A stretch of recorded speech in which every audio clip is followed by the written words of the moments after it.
What's going on, guys, and welcome back to F1 22 for My Team Career Mode Season 2, round number 9, the French Grand Prix. First of all, contract renewal time. We go to renew our contract with Schumacher, but he declines our approach because apparently he wants Spec 2 personnel. We only have Spec 1. So Schumacher's declined our contract negotiation mid-season 2. We're going to approach Kevin Magnussen because he's a driver that we actually wanted to sign for the season before Schumacher, and he accepts. So he's fine with all our stats at the moment. So we're going to try and get Magnussen for the second half of this season. I didn't want to change driver mid-season. I mean, Schumacher's been okay, but he's not been amazing. But I didn't really want to change him mid-season. We'd get a new driver next season, but in the end, we end up signing with Magnussen, so he's going to be the driver for the rest of this season, and then we'll see whether we want to keep him maybe for next season as well, or whether we get somebody else for next season. I guess we'll see how Magnussen goes, but yeah, a little bit of a shock there. Was not expecting Schumacher to just flat out not want to be on our team anymore, which is interesting. Looking at R&D, we had a little upgrade come through for this race, but we've actually been overtaken by Alfa Romeo, so we've dropped down to 7th on R&D again, so that's a little bit unfortunate. Was hoping to be moving up, not down, but you know, hopefully we can put some more upgrades on the car. And I was kind of hanging out on doing facility upgrades as well, because I wanted to make sure I had enough money for contract negotiations. So now, this second half of the season, we can put some facility upgrades in place as well and get some more R&D going. It would be a wet qualifying in France. This is the first time we've run the French Grand Prix in this game. I think it's actually the first track of quite a few this season that we didn't do last season. So we've got this, we've got Hungary next time out, and then I think we've got Zandvoort, Dutch Grand Prix. So quite a few different races coming up for this next half of the season. But we end up getting through Q1 in this very wet session, end up P9, so it's a pretty good result from us. Track changing conditions all the way out, but it was wet tyre conditions throughout the whole session. Magnussen does also get through in P15, so good that he has managed to get through to Q2. And then Q2 lap time, still rather wet on the track, so still full wet tyres all throughout this session. And yeah, we don't make it through to Q3, but to be honest, goes pretty well here, I'd say. Of course, the rain does equalise people a little bit. However, you still tend to get, you know, the faster teams and the faster drivers up at the top in pretty much the same sort of order, and that's how it worked here. But yeah, I was pretty happy. The car was a little bit sketchy here and there because I did put a pretty much completely dry setup on the car. I think I adjusted the front wing a little bit for qualifying because you can, in Parc Fermé regulations, you can change the front wing and a few other bits, but really the front wing's the only thing that I touch because you can change that within Parc Fermé. So a little bit more front wing for qualifying, then back that off for the race because the race is set to be completely dry, no rain forecast at all for the race. So yeah, just kind of I had to prioritize the race because there's no point prioritizing qualifying and then having a dreadful car in the race. So yeah, that is what I went for. But this qualifying went pretty well. I had a decent lap my first lap around, but this second flying lap I was going quite a lot quicker. Ended up having a much better lap time than I did in the first run, and at the moment we're sitting P13, but we are going to better that at the end of this run. Of course, no DRS enabled at the moment because of the wet weather, but we end up crossing the line, and I felt like that was a pretty good wet drive, and in the end it's P11, so we only just miss out on Q3. But it's a good lap time. We're actually right next to Mick Schumacher, our teammate who didn't want to re-sign with us. Magnussen unfortunately only ends up P16, so a little bit unfortunate for him, but P11 on the grid for us, that's a pretty good place to start. Let's see what the first French Grand Prix has in store. Welcome along to France, one of the great racing meccas, host of the world-famous Tour de France, and widely thought of as giving birth to the art of motor racing in the late 1800s. How far we've come since then. As this year's race gets underway, it's time, of course, for the French Grand Prix. A lap of Paul Ricard then consists of 15 corners and a total length of around 3.6 miles. Drivers will need to position their cars carefully on the exit of the flat-out turn 10, ready for the double apex right-hander at 11. Watch out for potential overtaking action at the end of the start-finish straight and into the heavy braking zone of turn 8. Before we begin, let's take a quick look at the grid lineup for today's race. It's Carlos Sainz in pole position, Charles Leclerc alongside. Moving on to the rest of the grid, we have Russell, Norris, Sir Lewis Hamilton and Stroll, Ricciardo, Fernando Alonso, Ocon and Shaw, Bottas, Verstappen, Alex Albon and Joe, Magnussen, Gasly, Robert Schwartzman and Yuki Tsunoda, Liam Lawson, Latifi, Vettel and Mick Schumacher. That's it then, it's time to go racing as we head down trackside for today's race. And joining me again for the race today, Natalie Pinkham. Why don't we discuss McLaren? What do you make of their performance so far this season? Well, the atmosphere within the team seems very positive at the moment. Everyone seems like they're in great spirits and having a lot of fun doing what they do. And that has definitely contributed to the performances we've seen.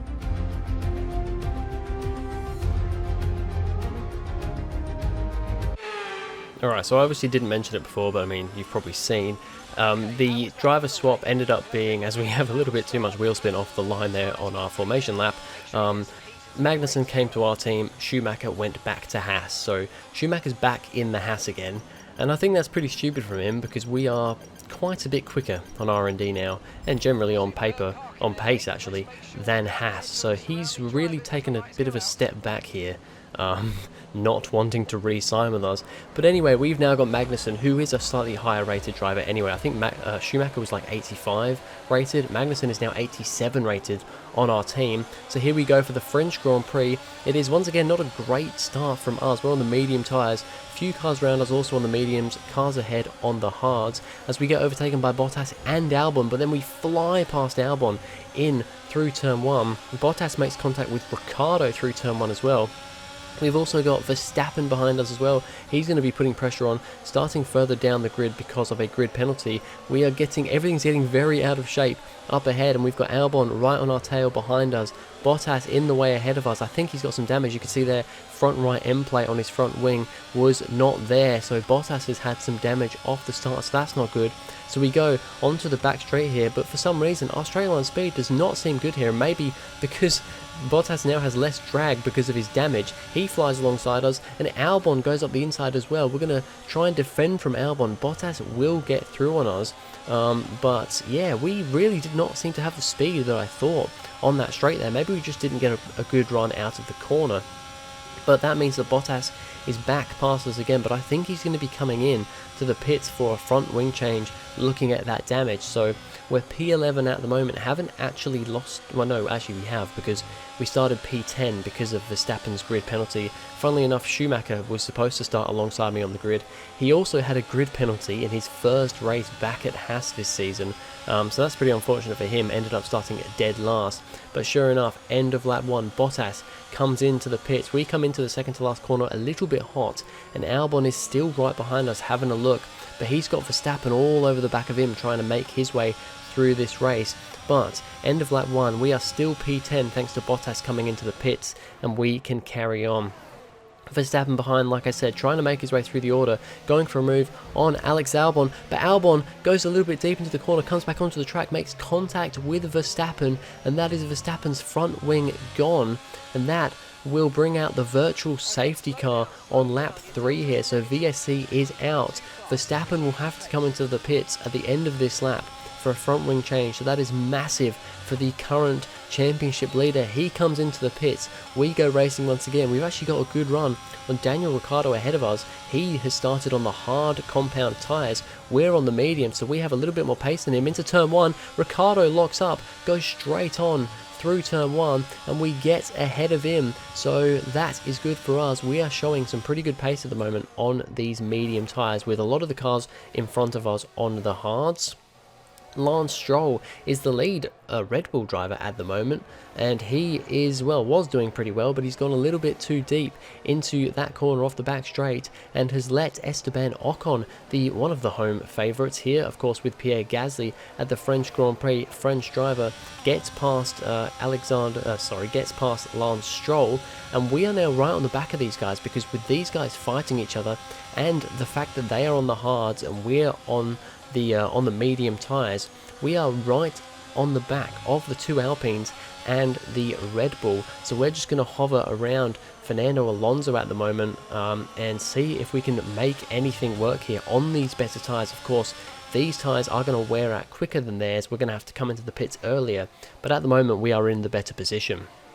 At the front of the grid, front of the race, we have Carlos Sainz still leading from pole position with his teammate Charles Leclerc in second place, and then it's the two Mercedes of, I think, George Russell in third and then Lewis Hamilton in fourth. So it's a Ferrari 1-2 and a Mercedes 3-4 at the moment. So kind of expected from Red Bull, but good from Mercedes to have both their cars there.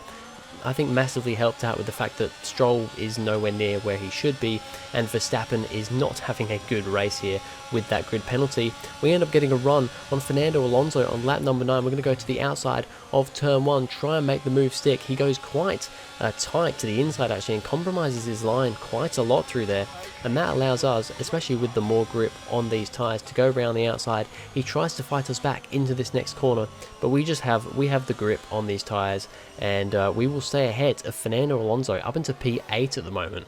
Our teammate Kevin Magnussen is a little bit further down the grid, but he is now trying to make a move on Yuki Tsunoda, and he gets that move done pretty easily on the AlphaTauri driver. Up another position for Magnussen. Would love for him to score points in this race. I think that's going to be a little bit of a challenge, but hoping for a good result from him, and I'm sure he is as well. Lap number 12, we're coming in for our set of hard tyres, and yeah, we're in before a lot of the cars ahead of us. The two Alpines, Stroll, a lot of those guys ahead started on the hard tyres, so they've not come in yet. And the Ferraris, though, started on the medium tyre, and Sainz comes out of the pits, but he finds himself side by side with Daniel Ricciardo, who hasn't come in yet because he started on the hards. He's been overtaken by Ricciardo, and now Leclerc is going for a move on his teammate here. That's compromised Sainz so much, getting bogged down by Ricciardo at the start there, and he's lost the net lead to his teammate. So now Leclerc is in the net lead of the race.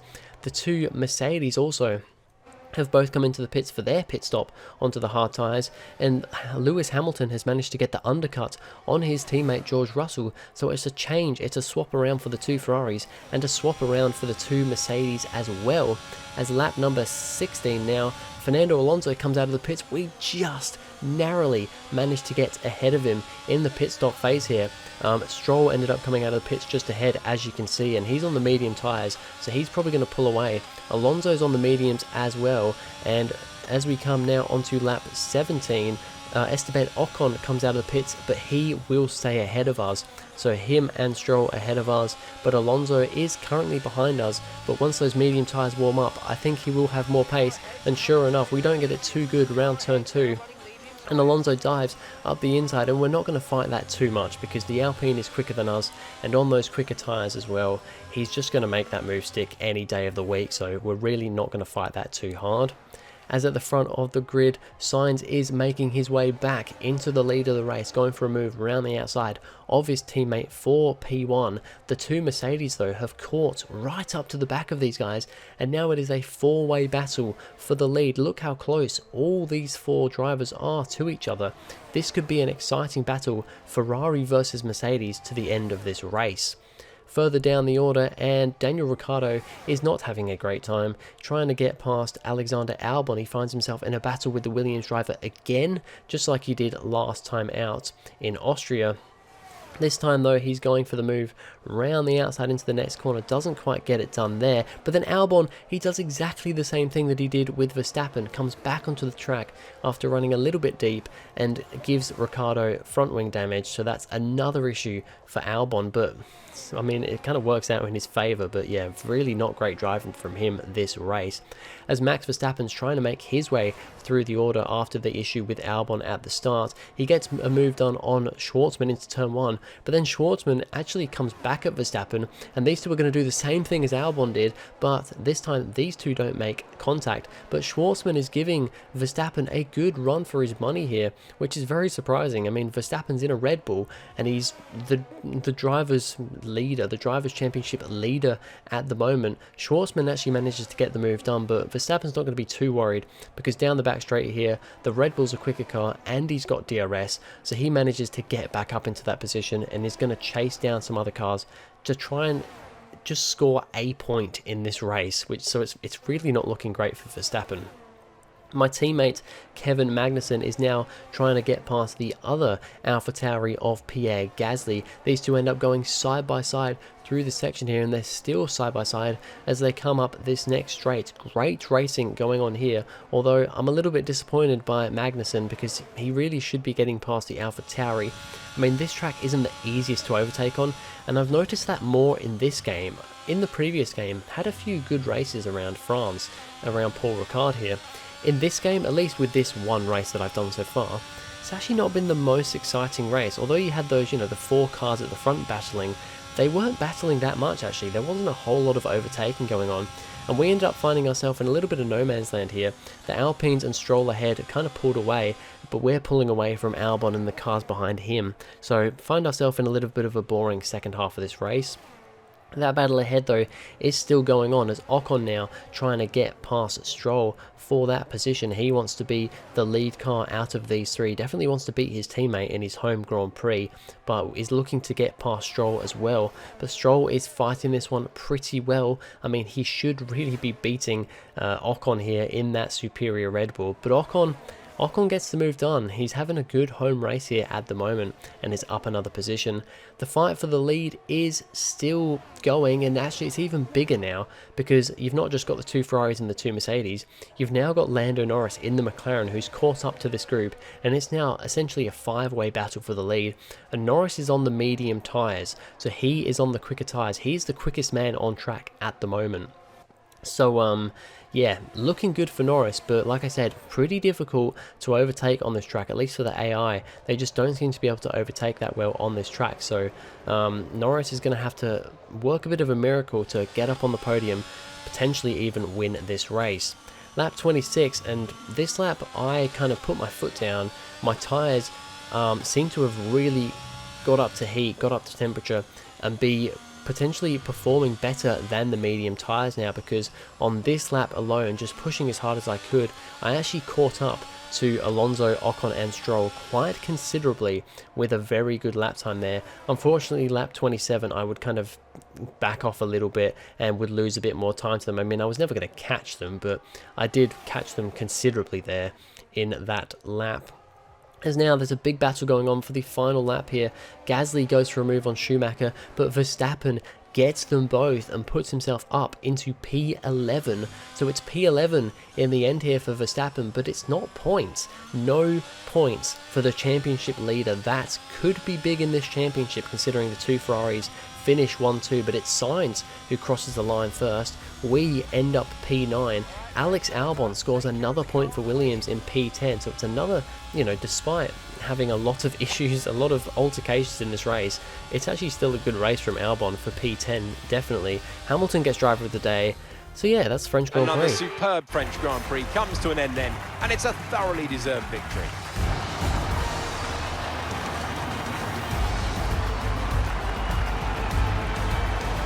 So, Natalie, what do you think helped them deliver this result? I think that smart tyre management on track and very smooth driving definitely assisted in their victory today. That combination meant they got the absolute maximum out of their tyres at all times.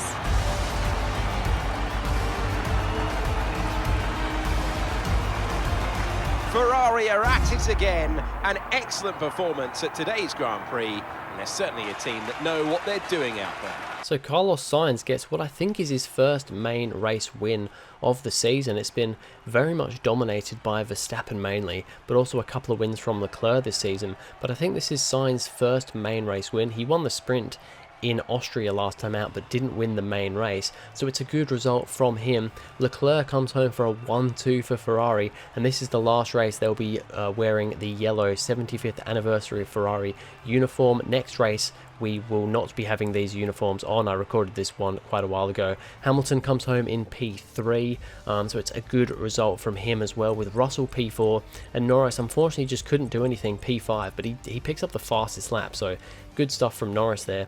We end up P9, Magnussen ends up P13, but he was fighting for P11 at the end there, so I think all in all it's a decent race from Magnussen. I'm pretty happy with how he did this one. It was going to be difficult for him to score points, so for him to just be on the edge of it was pretty decent. Nothing really changes in the Drivers' Championship standings here. I mean, you've got Albon moving up to P14, so that's pretty good from him, and then a few of the 0-point finishers moving around as well. In the Constructors though, Ferrari take the lead of the Constructors' Championship with a 0-point finish from Max Verstappen, and not as good as he should have been doing from Lance Stroll, and a 1-2 for Ferrari. They take the lead of the Constructors' Championship, but no other changes throughout. But yeah, that's going to be it for this video, guys. Thank you very much for watching. If you enjoyed, please go ahead, like and subscribe, and I'll see you guys in the next video.